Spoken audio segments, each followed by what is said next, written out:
I gave up my Princeton scholarship to pay for his treatment.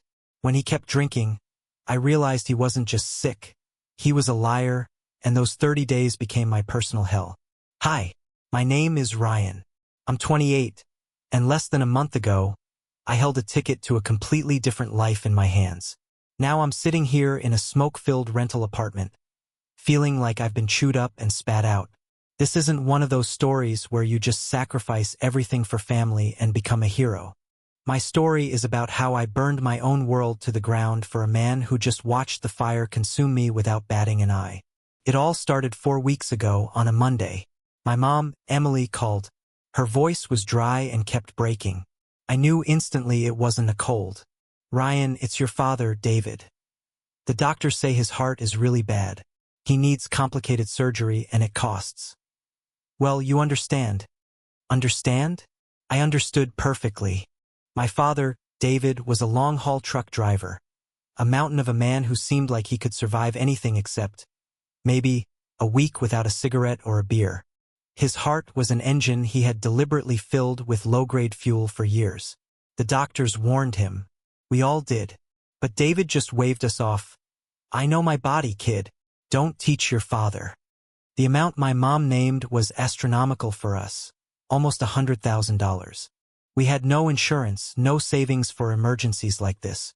David always found better uses for money than boring investments or unnecessary insurance. At the time, I thought this was the end. But no, it was just the beginning of my personal disaster. On the same day, I received a second email. It came to my inbox, not over the phone, but its effect was far more deafening than my mother's call. It was an official document from Princeton, a full scholarship. Remember I said I had a ticket to a different life? This was it. I'd spent the last 5 years working to get out of this town, where nothing ever happens except new debts and old habits. I worked nights, studied days, slept when I could. Princeton was my reward, my only way out. My goal was a graduate degree in engineering, a brilliant future where I wouldn't have to count every penny or live in constant fear of something collapsing tomorrow. And now I had 2 envelopes in my hands. One with my future, the other with my father's death sentence. They couldn't coexist. The deadline for the scholarship was 2 weeks away. The deadline to pay for the surgery was 3. I paced, I didn't sleep, I didn't eat, feeling like I was being torn apart. Mom and I reviewed every option. Mortgage the house? It was already leveraged. Take out a loan? They wouldn't approve us with our income. In the end, the only asset we had was me, my talent, my time. The decision I made was the hardest of my life. I called the admissions office and wrote an email. The letter was polite but firm. I am forced to decline the scholarship due to family circumstances. I didn't lie, didn't go into detail, just cut off my dream. And then I found work. Not just work, but 3 jobs. I went back to the construction site where I worked before, took on night shifts at the supermarket, and started consulting on blueprints online. I worked 18 hours a day, sleeping 4. Every minute was scheduled. Every drop of sweat was turned into $1. I was selling myself off piece by piece. Mom was in tears. She hugged me and told me I saved him, that I was the best son in the world. David, my father, lay in the hospital, weak and pale. When I came and told him the scholarship was canceled and the money for the surgery was almost raised, he just squeezed my hand. He didn't say anything. There was a strange mix of gratitude and something else in his eyes, something I couldn't read. Relief, probably. In 2 weeks, I gathered the required amount, borrowing the rest from my uncle. The surgery was successful. The doctors said it was just in time. I sat in the hospital corridor, exhausted, but I felt, well, not like a hero, but like a man who had done what he had to do. I saved my father. My life was ruined, but his wasn't. It seemed like a fair trade. 3 days after the surgery, when he was discharged, I drove him home.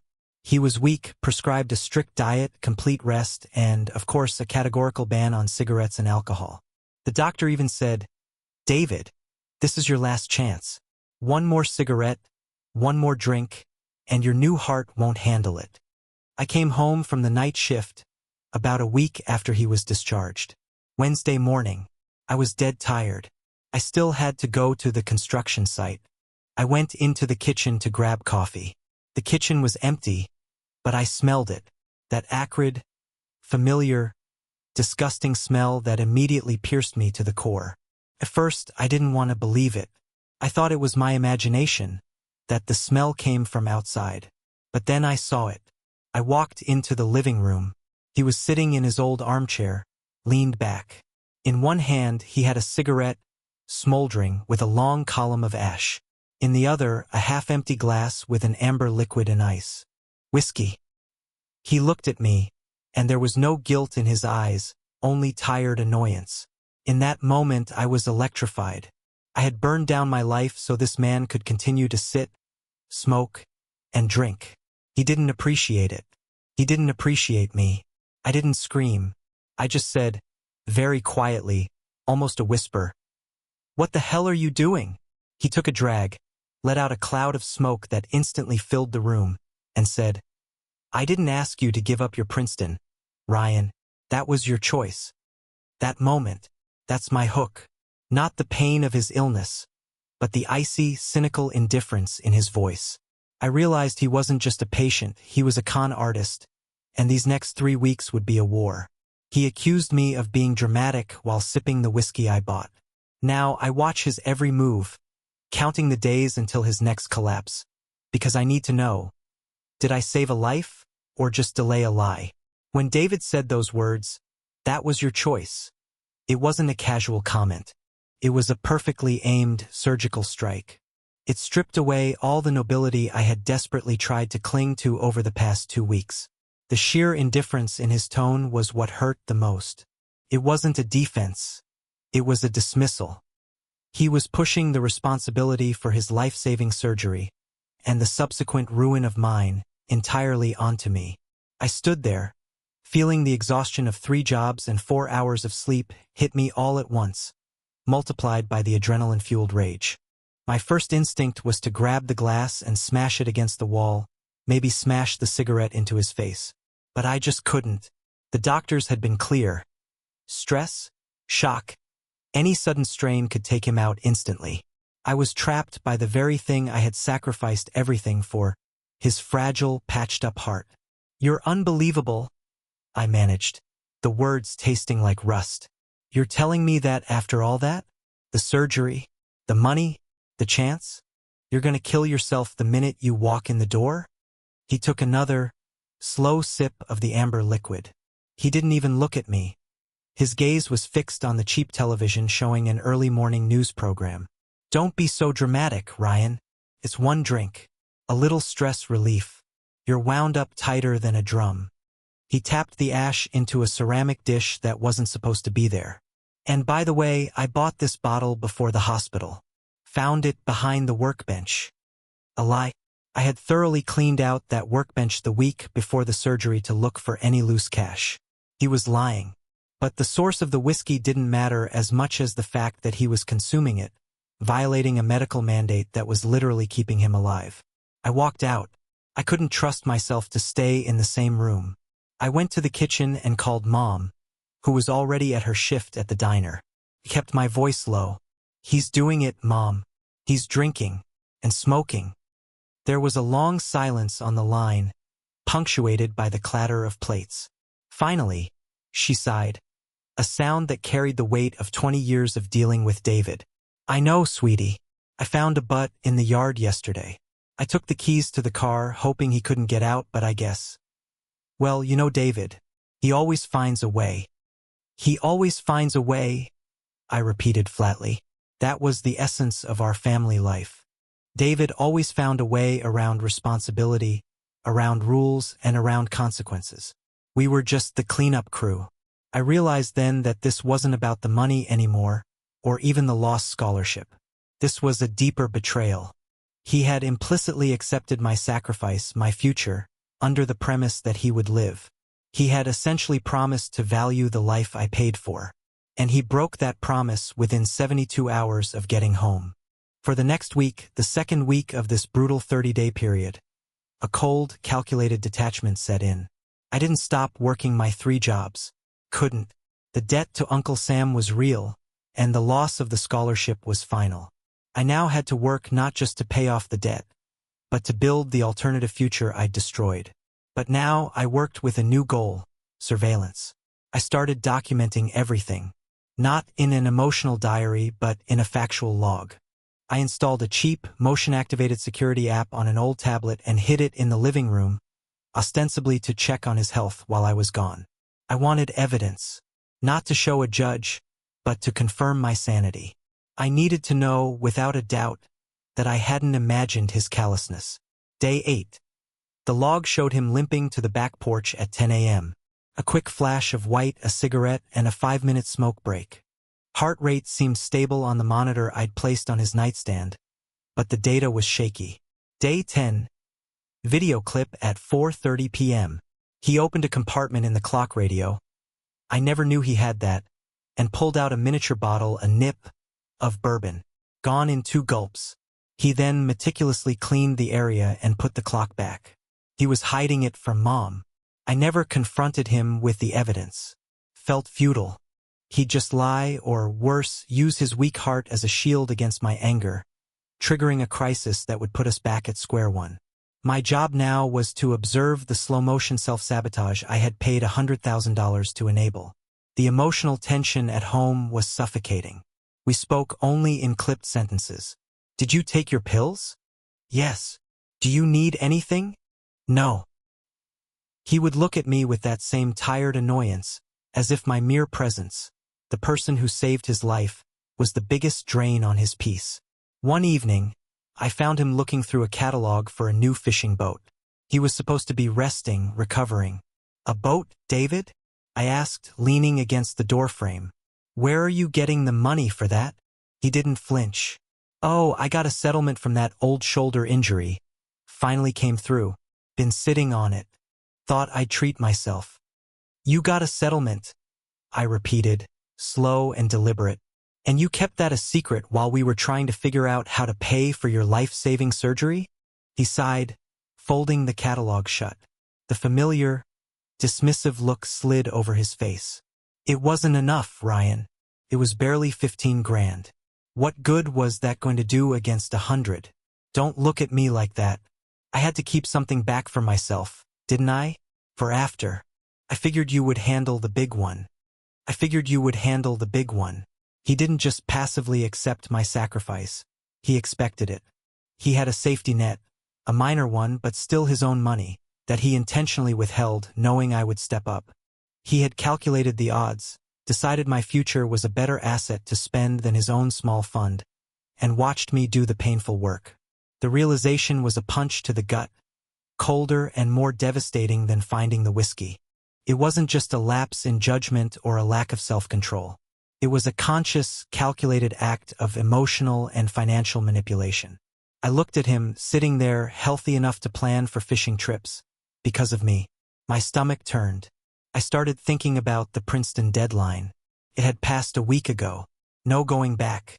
I was tied to this sinking ship, captained by a man who didn't care if we all drowned. I had saved his life. But now, I had to figure out what kind of life I had saved. A decent man fighting an addiction, or a selfish man exploiting his own son. The clock was ticking not just on his health, but on my ability to tolerate this lie. The real conflict hadn't even begun yet. I was just gathering the weapons. He accused me of being a spy, but he had it wrong. I was an accountant, calculating the exact moment his lie would cost him everything. The third week, I decided to cash in my emotional chips. The revelation about the insurance settlement, the $15,000 he'd withheld while I was canceling my future, didn't just wound me.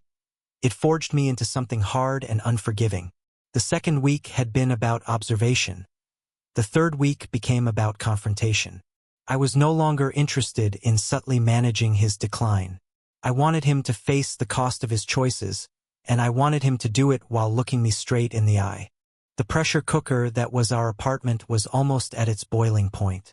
Mom, Emily, was physically present but emotionally absent, lost in her own weary resignation. She saw the whiskey bottles, she smelled the smoke when David thought she was out, but she had checked out years ago. She was staying for the sake of stability, for the house, for something she couldn't articulate, but she wasn't fighting anymore. And that left me, the son, the savior, the victim, as the only one left to hold the line. The conflict wasn't financial anymore. It was about respect, about recognizing the gravity of my sacrifice. And David simply refused to grant me that recognition.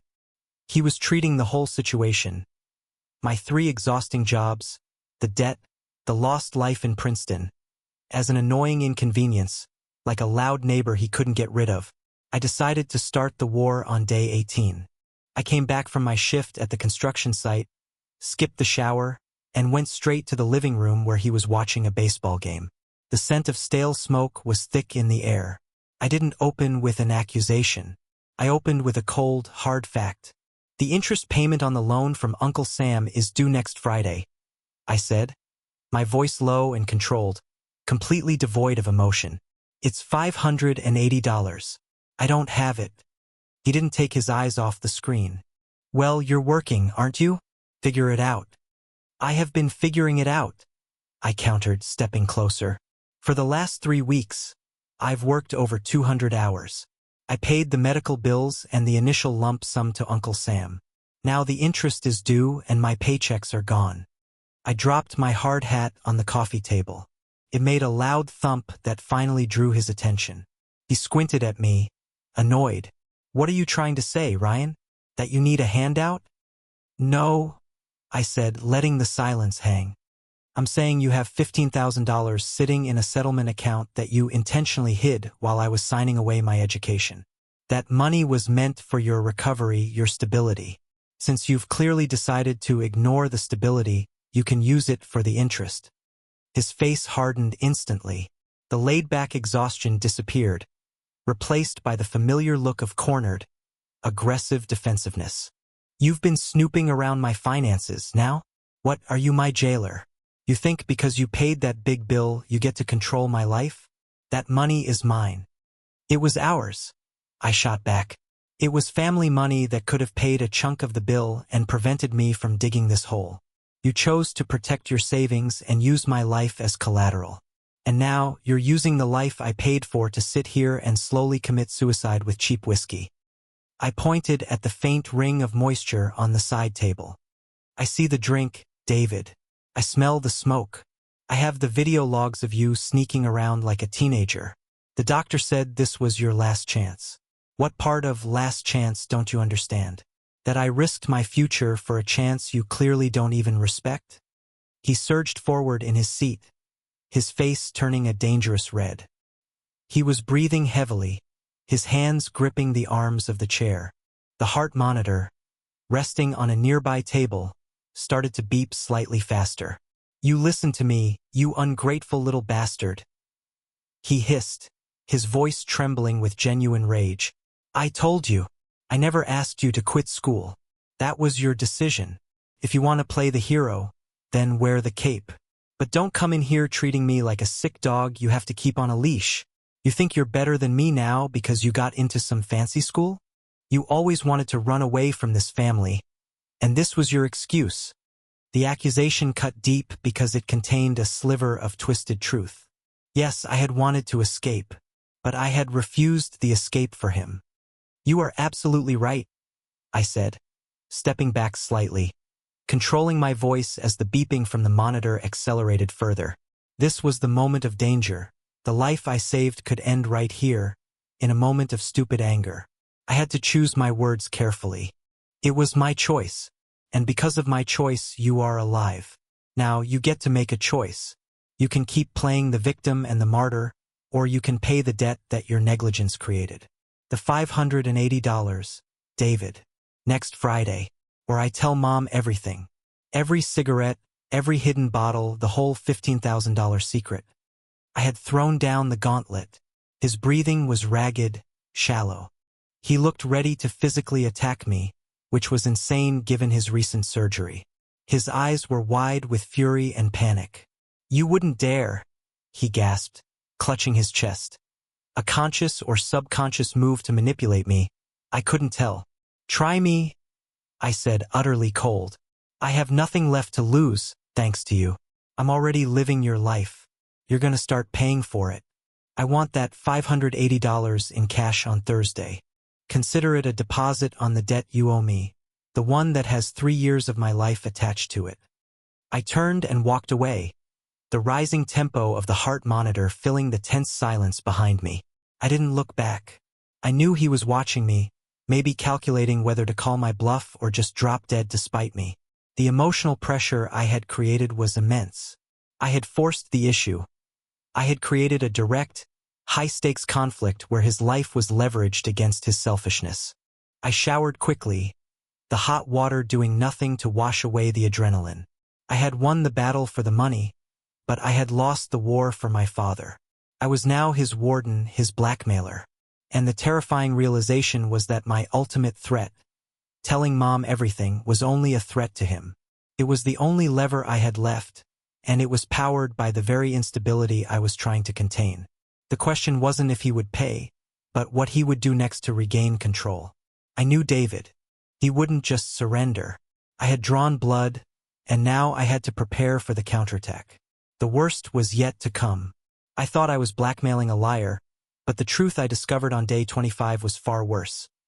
My father didn't just hide money, he took a gamble with his own life, and my entire sacrifice was just an insurance policy he never intended to use. The atmosphere in the house after our confrontation on day 18 was thick with animosity, like stale air trapped in a bottle. David avoided me entirely. He shuffled around the house like a ghost, his silence a deliberate, heavy counterweapon to my aggressive demand. Mom, sensing the shift, started working double shifts at the diner, leaving me and David in a tense, isolated standoff. On Thursday morning of day 21, the money was exactly where I told him to put it, tucked inside the empty hard hat on the coffee table. 5 crisp $100 bills and $180. He hadn't said a word, hadn't looked at me, but he had complied. It was a victory, but a bitter, hollow one. I was extracting debt from a man who now actively hated me. I used the money to pay the interest, but the act of taking it felt dirty, cementing my role as the family's unwilling enforcer. My relationship with my father was now purely transactional. I saved his life, and now he was paying me back in small, grudging installments, like a reluctant debtor. The following few days were a blur of work and silent accusation. I was consumed by the thought, why? Why did he have to be so difficult? Why risk a second heart attack for a cigarette? Why withhold the money? The answer I kept coming back to was simple selfishness, but it didn't fully satisfy me. There was a colder logic to David that I hadn't grasped yet. The key fell into my lap on day 25. I was waiting for my ride to the night shift, sitting in the living room, when David's phone buzzed repeatedly on the kitchen counter. I usually ignored it, respecting the small sliver of privacy left in this arrangement, but the persistent buzzing was driving me crazy. I walked over, intending to silence it, and saw the screen illuminate with a text message notification from a number I didn't recognize. The contact name simply read, J. Peterson Broker. The message itself was short. Your policy claim was approved today. Settlement of $250,000 will be wired by end of business tomorrow. I froze. $250,000. Policy claim. My blood ran cold, a feeling far worse than the shock of finding the whiskey. I knew exactly what that meant. David had life insurance. He had a substantial $250,000 payout waiting. My mind raced back to the original crisis. No insurance, no savings. A lie. A carefully constructed, deliberate lie. He had the policy, but the claim only paid out under specific circumstances. I unlocked the phone. I knew his simple birthday password, and went straight to the messages with J. Peterson. What I read there ripped the ground out from under me. The messages spanned the last 4 weeks. 1 week before the surgery, day -7. David, the docs are pushing surgery hard. Is this the right trigger for the claim? J. Peterson. Need a documented, life-threatening event requiring immediate intervention. Major surgery for an existing heart condition often qualifies as a critical illness event, but the full claim, $250,000, is usually paid out for accidental death or long-term disability/terminal diagnosis related to the covered event. The day of the surgery, David, it went well. I survived. What does this mean for the policy? J. Peterson, good news on the health front. Bad news for the claim. You'll likely get the critical illness rider payout, maybe 15 to 20% of the $250,000.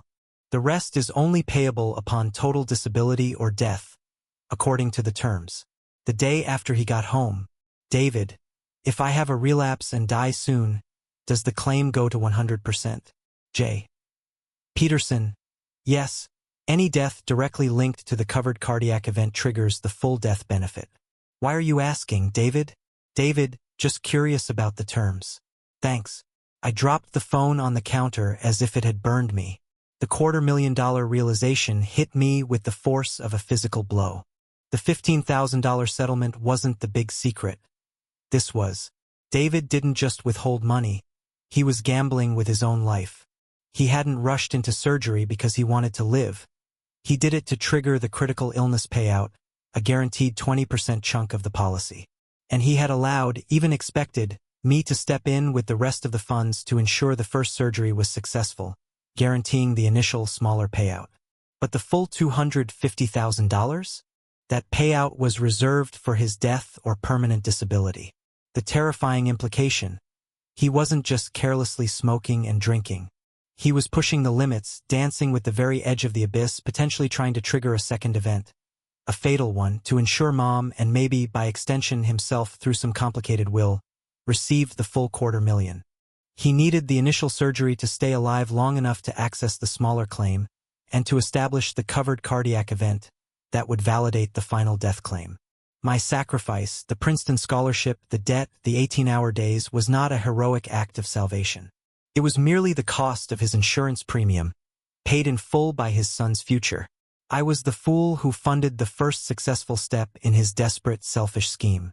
I realized why he hadn't cared about my anger or the threat of a relapse. He was secretly hoping for it. His life had become an intentional, calculated moral dilemma, and I was unknowingly caught in the middle of it. I looked down at the $580 in my pocket, the paltry sum I had blackmailed him for, and felt a wave of crushing shame and fury. The core question shifted instantly. I was not the savior of a sick man. I was the pawn of a deeply calculating, suicidal gambler. The ultimate betrayal wasn't the whiskey or the small settlement. It was the realization that my love and sacrifice were factored into his deadly equation. I heard the front door open. Mom was home early. I quickly locked David's phone and placed it back on the counter, my heart hammering. I had about 30 seconds before she walked into the kitchen. I needed to confront him with this new, terrifying knowledge, but not in front of her. I walked into the hallway just as Mom was shrugging off her coat. She looked exhausted. David is in the bedroom, honey. He's not well. I know, I said, my voice unnaturally steady. Then she gave me the final piece of the puzzle, the key to the ultimate confrontation, and the reason he would never back down. He went to the lawyer this morning, Ryan, she said, managing a tired smile. He changed his will. He said since you've been so responsible, he's finally setting things right. He put you down as the sole beneficiary for the new life insurance policy. All of it. He said he owes you. I was so proud. I felt the blood drain from my face. $250,000. All of it. For me. The betrayal was now complete, and the moral dilemma was unbearable. If he died, I was set for life. If I stopped him from drinking and smoking, I'd save his life, but lose the money and be stuck in the debt I incurred for him. David hadn't just tried to gamble with his life.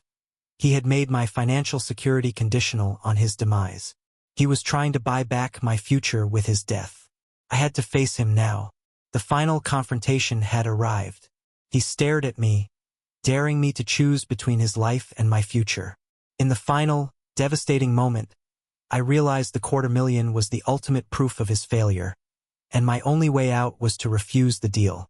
The news from Mom about the will, that I was the sole beneficiary of the $250,000 policy, didn't feel like a reward. It felt like a curse, a blood contract signed in advance. David wasn't just trying to pay me back. He was trying to absolve himself of guilt with his own death, making me complicit in the whole scheme. If he died, I was wealthy and free. If he lived, I was broke and bitter. I waited until Mom went to bed, feigning a headache, leaving me and David alone for the final, brutal confrontation on day 28, the last night of this horrific month.